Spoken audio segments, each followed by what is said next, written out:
headlight removal.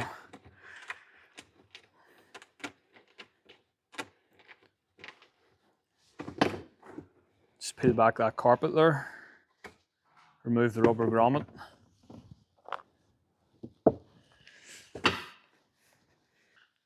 Grab a 5mm long narrow socket.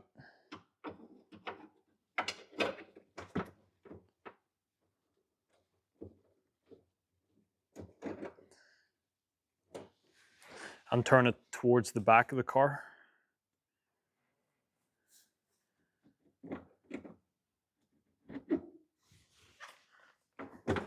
Just enough so that the headlight kind of pops up a bit, and then give it a wiggle.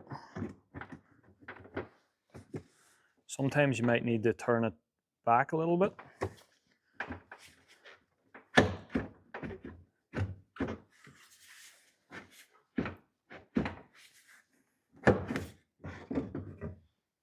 It's just a wee bit stiff in there on the runners.